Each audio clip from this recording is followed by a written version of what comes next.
You know him, of course, as the author of Venus on Fire, Mars on Ice, and also Men Are From Mars, Women Are From Venus, best-selling author. Latest, Work With Me. This is fascinating. Work With Me, which is really about the relationship between men and women, probably not only in the workforce, John, but in life in general. Tell me a little bit about this. Well, particularly in this new book, I focus on not necessarily romantic relationships, but just the communication between men and women at the workplace, but the same principles apply at home. And people are familiar with my work talking about how men and women often communicate differently and misunderstand each other at home. It's not as clear of what goes on in the workplace, because what happens at a home is the context of a personal romantic relationship, a family relationship, is one of love. We just want to love each other. It's unconditional. But in the workplace, things are conditional. It's about, success. It's about making money. It's about literally following the rules of the workplace. And the workplace was designed by men and for men. And the mistake many women have made, and particularly the feminist movement, is to feel like it was made against women. Often, dismissive terms like the patriarchy, and they put men down like men are trying to hold women down. And a lot of that is just imagination. The whole problem with the feminist movement, it always approaches men in the workplace like they're the problem, as opposed to both people contribute to problems, and even more so, both people contribute to solution. When you get both men and women valuing their strengths, you will always come up with a greater potential in solving our big problems. And it's like if you have a sick fish in a fish tank, you don't want to try to go fix the fish. What you do is you change the water, and that's what we want to do in the workplace. If we can expand, the awareness of what's going on in women, what goes on inside of men, then suddenly things get better. In the process of sort of women becoming like men in the workplace, they've proven they can get these jobs done, but when they do it and having to sort of be like a man to do it and follow the male rules, their stress levels are now proven to be twice as high as men's. When women come home, having been in the workplace where their stress levels are much higher than men's, their stress level is measurably 4 times, that's 400% higher than a man's. This is huge, and this is all new. This is just in the last 15 years that this dramatic incline of stress has happened in women. And in the universities as well, it's reflected in happiness tests, where women used to have higher levels of happiness than men. Now women have much lower levels of happiness, and it continues to descend. These are big changes. What I'm focusing on in this book, for example, is not feeling appreciated.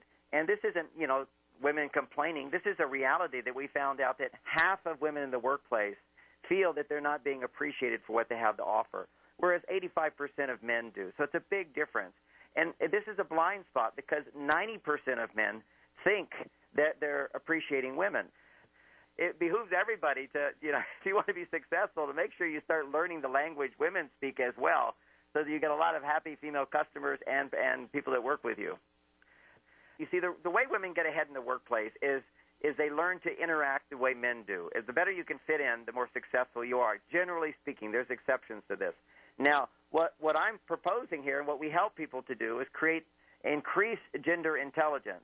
It's, in a sense, change the corporate culture, the workplace culture, that is a bit more inclusive of what women have to offer the workplace.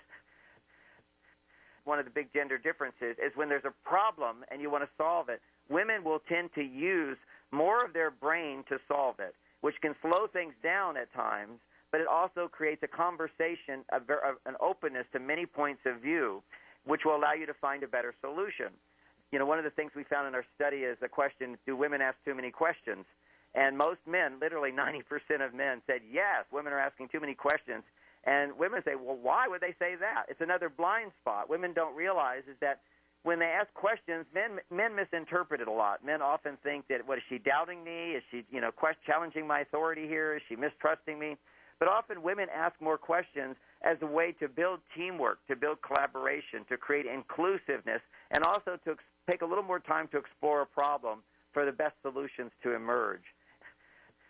And a lot of what goes on for women in the workplace is the misinterpretation of what men are saying and doing. They often think it's against women, and that sense can raise stress for women. And so we have these different mechanisms, and you can see them in the hard wiring. And that's what's fun about the new book, is I explain all the hard wiring. In this case, the hard wiring is that women have 8 times more blood flow to the emotional part of the brain when they experience moderate stress. And this is a very important aspect. And if they don't allow those feelings some freedom to be expressed, it's not like workplaces a therapy session, of course, but if there's no openness for those feelings to be expressed or be present, and she doesn't have to hide them, well, her stress levels don't go up. So another major cause of high stress for women is the inability to freely express emotion in the workplace in appropriate ways. Of course, there's inappropriate ways. When things build up, they tend to explode, and that's not what we're talking about. We have to realize that as in the mind, so in the body, as in the body, so in the mind. You can't just look at natural solutions. We have to look at changing the way we interpret reality. You know, my message for women is, women, you can have it all, but you can't do it all. If you were to ask the question, do men listen, 90% of men say, of course we do. And 90% of women say, no. And that's one of those blind spots. And of course men listen, but they're not always digging a little deeper to pull out information that a woman would want to feel that you're hearing. She has so much more to say. And often we don't get a chance to hear it because we're just doing our male thing, which is she starts to say, oh, you know, we're having so much trouble with that person. And the man might say, well, then forget that person. We don't need to deal with them anyway. And she's not saying, hey, I don't want to not deal with the guy. I'm just letting you know it's a bit of a difficult struggle that I'm having. So once again, it's how are we listening, and a little extra listening can win the day if we learn to do it. When you're doing a job that requires a sense of urgency and emergency and pressure, you know, you get in this job that has urgency and pressure, the hormone that gets produced is testosterone. Testosterone allows you to react quickly to things. It allows you to feel like I have to do this all on my own. When there's pressure, testosterone increases. Testosterone actually inhibits oxytocin production in women. And oxytocin is the hormone that lowers stress in women. It doesn't lower stress in men. Testosterone lowers stress in men. So for a man, if he has confidence and he's in a high-pressure job, that can actually lower his stress.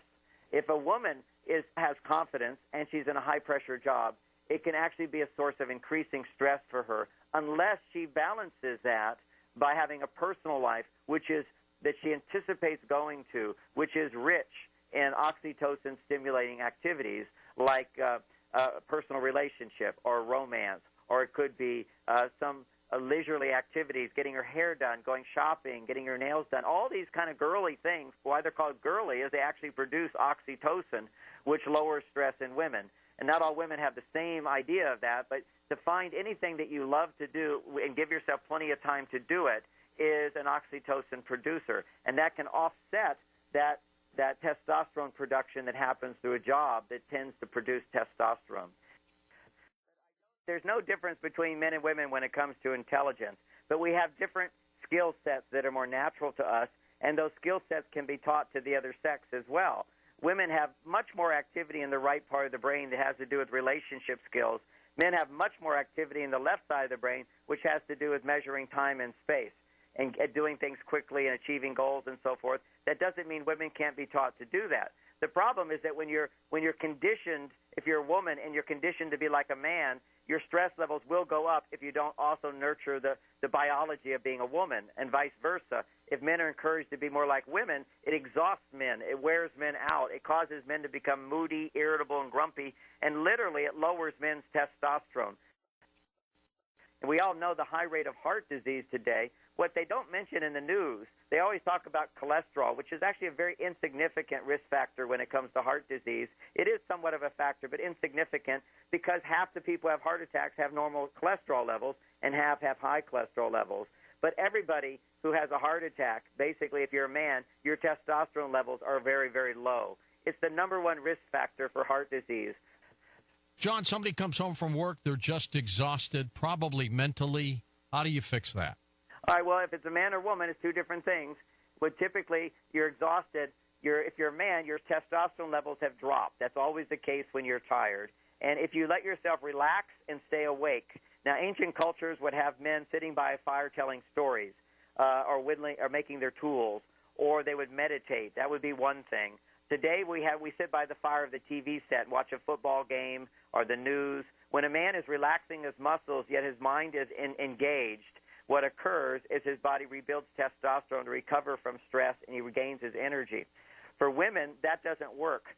It can work a little if they're in a big testosterone job, but it doesn't restore oxytocin. What women have is the tendency, and they really don't have this off switch that allows them to easily relax.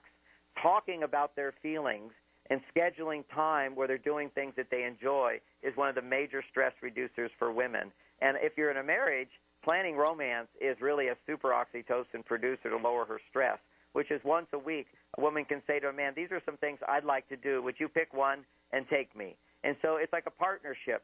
The hardest thing about creating romance is men are always trying to feel like they have to be a mind reader. So if a woman can tell a man what she'd like, men are usually willing to say, okay, I'll do that. That sounds good. And then as he's planning it, she can look forward to that time where she doesn't really have to do anything, think anything.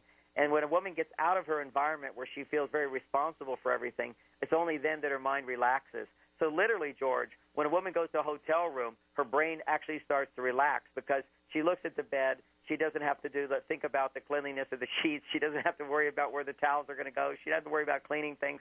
Women's brains are thinking all the time about this stuff, and going somewhere new and different allows her brain to relax, and that's kind of the idea of a romantic getaway or romantic date. What people don't realize is when women are taking antidepressants, or men, just taking your first pill doubles your stress levels. Again, these are all like precursors to the bigger sicknesses. Giving kids ADD drugs is going to raise their stress levels as well and also inhibit normal brain development.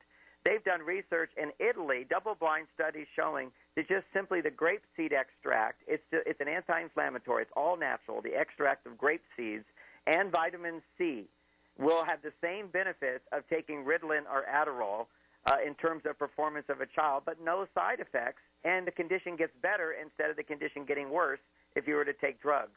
And I know many parents are listening, and they're giving their kids those drugs because they didn't have another option. Right. And sometimes they saw that it did help.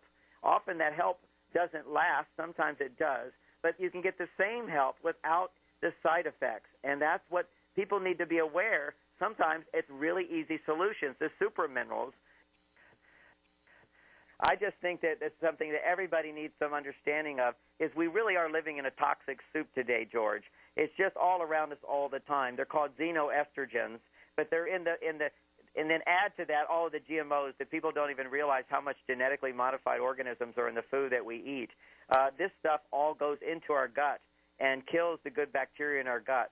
So we have to restore good bacteria in the gut, and we also have to give a rest to our digestive system to cleanse.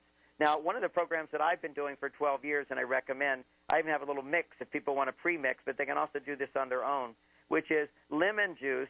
Take some lemon and water, take some aloe vera juice, and put the lemon and aloe vera, take some enzymes, and take some probiotics, and stir all that up and drink that every morning before you eat anything. And that's a nice little cleansing drink, kind of like we brush our teeth. You could do that every day and help keep your body clean. And then after a while, start going on a one-day fast where you just have that special drink that I just mentioned, and eventually go up to 2 days. And what you do, like if you're cleaning your clothes, you could do it with water, or you could add some soap to it, and that would make it work better. Likewise, if you use lemon, aloe vera, enzymes, and probiotics, that will help your body clean itself out better.